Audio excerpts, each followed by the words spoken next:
자, 오늘의 시사평론 대한민국의 시사 레이더 리엘 파트너스 이승기 변호사 나오셨습니다. 어서 오십시오. 예, 안녕하세요. 네.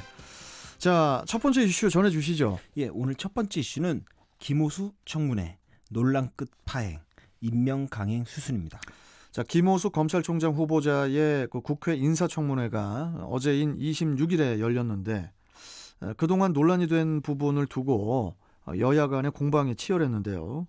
특히 정치적 편향성 논란을 두고는 김 후보자가 적극적으로 해명하는 그런 모습을 보였는데 이번 청문회 어떤 내용이 오갔습니까? 예, 먼저 그 여야 간 대립이 치열했던 이 정치적 중립성 논란을 두고는 이 편향성을 지적하는 야당의 공세에 대해 김 후보자가 이 검사로 재직하는 기간 동안 정치적 중립성 논란은 한 번도 없었다라고 맞섰고요. 네. 또 자신은 이 박근혜 정부 때 검사장으로 승진을 했다. 그래서 친정부 성향이라는 지적은 맞지 않는다라고 이제 항변을 했습니다. 자, 그리고 수많은 피해자를 양산하면서 그 전 국민적 분노를 일으켰던 그 라임 옵티머스 펀드 사건을 변호했다는 그런 논란도 있었어요. 예, 김 후보자가 지난해 4월 법무부 차관에서 퇴임한 뒤에 한 법무법인의 이제 고문 변호사로 일을 하면서 이 라임 옵티머스 사건 4건을 이제 수임해서 이제는 정관 예우 논란이 불거졌는데요. 예. 이 의혹에 대해서는 해당 펀드를 운영하는 이 피의자들에 대해서는 일체 변론을 하거나 관여한 사실이 없다라고 밝혔고요. 예. 다만 구체적으로 누구를 변호했는지에 대해서는 이 변호사법상 비밀 유지 의무에 위반될 소지가 있다라고 해서 직답을 피했습니다. 예. 특히 어제 이제 이 부분이 치열했는데요. 이 변호사법 위반 논란이 이제 불거진 겁니다. 이 검사는 이 자신이 퇴임하기 전 1년 동안 퇴임 전 1년간 맡은 사건은 이제 변호사가 돼도 수임을 할 수 없다라는 규정이 있는데요. 예. 이 김 후보자가 지난해 4월에 퇴임을 했는데 이 옵티머스 수사가 2월에 개시가 된 겁니다. 그러니까 그 사이 2달 동안 이 사건의 라임 사건과 관련돼서 보고를 받았냐라고 문제가 됐는데요. 예. 나는 보고를 받지 않았다라고 했고요. 또 이 부분이 문제가 되는 게 만약에 누군가 보고를 했습니다라는 발언이 나와도 과연 보고한 것이 이 사건을 처리한 걸로 볼 수 있는지 여부가 또 논란이 되고요. 또 변호사법에서는 검사가 퇴임 전인데 사실 김 후보자는 검사가 아니라 법무부 차관이었습니다. 그렇죠. 그러니까 어떻게 보면 행정직이었죠. 예. 이 부분도 또 논란이 되고 있는 겁니다. 어제 이 부분이 대단히 시끄러웠습니다. 그리고 또 하나 네. 해당 법무법인에서 평균 2,400만 원 정도의 급여를 받았는데요. 이에 대해서도 국민의 눈높이에는 맞지 않았다. 이 부분은 좀 송구스럽다라고 해서 고개를 숙였습니다. 예. 자, 그리고 전임 총장인 그 윤석열 전 총장과 관련해서도 언급이 나왔죠? 예, 먼저 김 후보자가 조국 전 법무부 장관 당시에 윤 전 총장을 배제한 수석팀 구성을 제안했다라는 점에 대해서는 이 부분에 대해서는 제안한 적은 있다. 하지만 윤 전 총장을 배제해야 된다고 직접적으로 말하지 않았다라고 발언을 했고요. 예. 또 윤 전 총장이 말했던 검수완박, 이제 검찰의 수사권을 완전히 박탈한다라는 점에 대해서는 김 후보자는 검찰은 본질적으로 수사가 아닌 공소기관이다라고 말을 하면서 이 개정된 형사소송법, 그러니까 검경 수사권 조정이죠.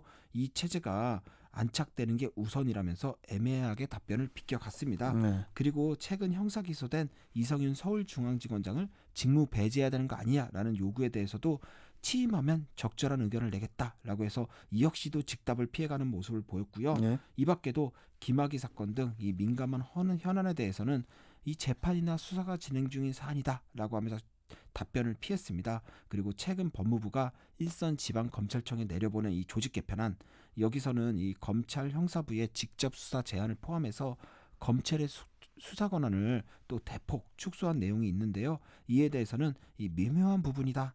현재 의견 수렴 중이다 라면서 또 말을 아꼈습니다. 예. 전체적으로 보면 정치적 중립성이나 이런 부분에 대해서는 적극적으로 해명을 했습니다. 하지만 검찰개혁이나 조직 개편, 또 김학의 전 차관 불법 출금 사건 같이 이 민감한 현안에 대해서는 직답을 피해가는 그런 모습을 보였는데요. 예. 아무래도 이런 민감한 이슈에 대해 특정 명백한 입장을 내놓을 경우 여당이든 야당이든 어느 한쪽에서 이 정치적 공격을 당할 것이 분명하니까 이 청문회 통과에 문제가 없게끔 이제 원론적인 답변으로 안정적으로 청문회에 임한 것으로 그렇게 보입니다.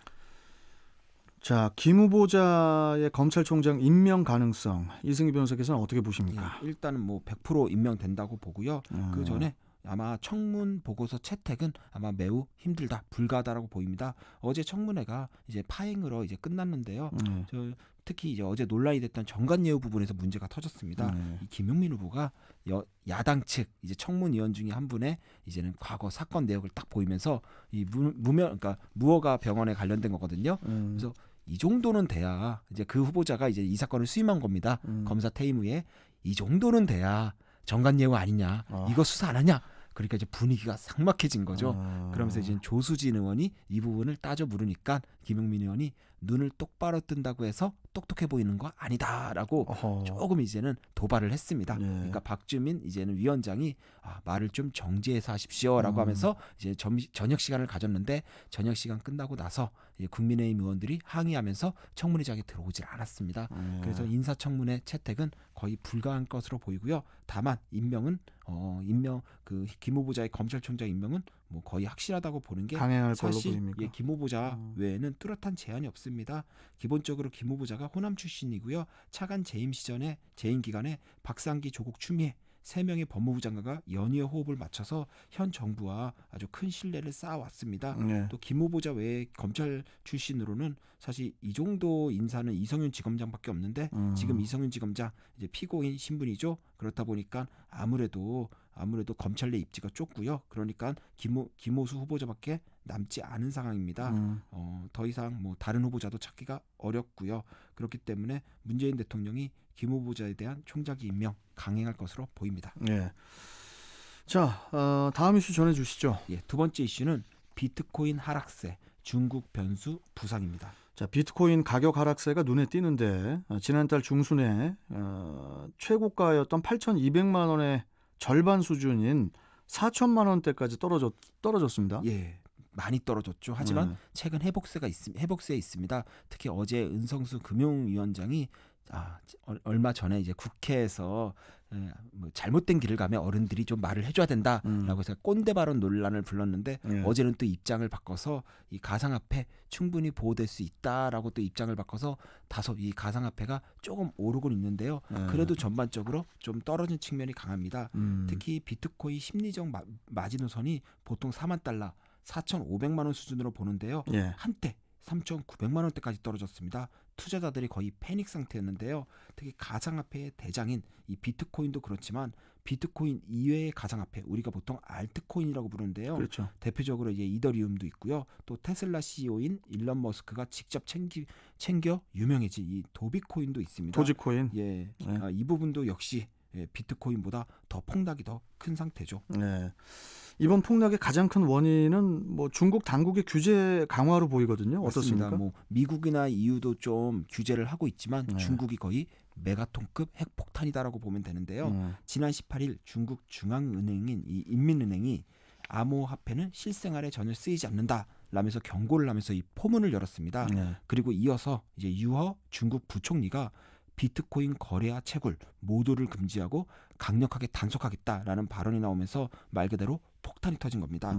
그때부터 이제 하락세가 이제 폭락세로 바뀌었는데요. 특히 그동안 중국이 이 비트코인 거래는 좀 규제를 했지만요. 이 채굴은 눈 감아주고 있었습니다. 전 세계 비트코인 채굴 시장에서 중국이 65%를 차지하니까 어떻게 보면 하나의 산업이 돼버린 건데요. 이제 채굴까지 금지해버리면 비트코인 생산이 대폭 줄어드는 거니까 시장의 유동성 측면에서는 또 크게 위축이 되는 겁니다. 아니 그리고 중국의 규제와는 또 달리 그 일론 머스크 그 테슬라 최고 경영자가 법정 화폐보다 가상 화폐를 선호한다면서 코인 띄우기에 나섰고요. 그리고 현지 시간으로 지난 24일에 자신의 트위터에 전기 소모를 줄이기 위해서 북미 채굴업자들과 모임을 가졌다. 이렇게 이제 밝히면서 뭐 일단 또 반등을 하긴 했지만은 아직도 하락세는 좀 분명해 보이거든요. 사실 이 일론 머스크의 말 한마디에 가상화폐가 오르락내리락 하는 현상입니다. 특히 뭐 최근에는 가상화폐 가격이 궁금하면 일론 머스크의 트위터를 체크하면 된다라는 말이 있는데요. 이 스타 CEO인 일론 머스크의 말 한마디에 그 가치가 그때그때 달라지는 거 어찌 보면은 이 본질적 가치 없이 말 한마디에 가격이 출렁거린다? 이건 가상화폐 시장이 그만큼 불안정한 거 아니냐라는 점을 반증하는 것으로 좀 보입니다. 이런 점을 보면은 아마 좀 투자자들이 좀 더 신중하게 가상화폐는 좀 투자해야 될 게 아닌가라고 이렇게 생각을 합니다. 이승기 변호사께서는 혹시 코인 투자 같은 거 해보셨어요? 코인 투자는 아직 안 해봤습니다. 아직 안 해보셨어요? 좀 복잡해서 막 가입하고 이런 게 복잡해서 그러세요? 안 해봐 못했습니다. 아니, 하고 그나저나 싶은데. 이 일론 머스크는 이렇게 최근에 보면은 일론 머스크는 뭐좀 코인 업자인지 아니면은 정말 뭐 테슬라 CEO가 맞는지 좀 구별이 안 가거든요. 재산도 많은데 왜 그러는지 저는 네. 이해가 잘 안 됩니다. 물론 뭐 대단한 CEO이긴 한데 네. 그러다 보니까 그런 얘기가 있어요. 일론 머스크가 좀 관종 아니냐, 뭐 이런 평가도 있을 정도인데 여하튼 이 투자는 이거 지금 조심해야 됩니다. 이 코인 예. 조심해야 됩니다. 자, 시사평론가 리엘 파트너스 이승기 변호사와 함께했습니다. 내일 또 뵙죠. 고맙습니다. 예, 고맙습니다. 네. 자, 이제 비가 밖에 지금 계속 오고 있는 것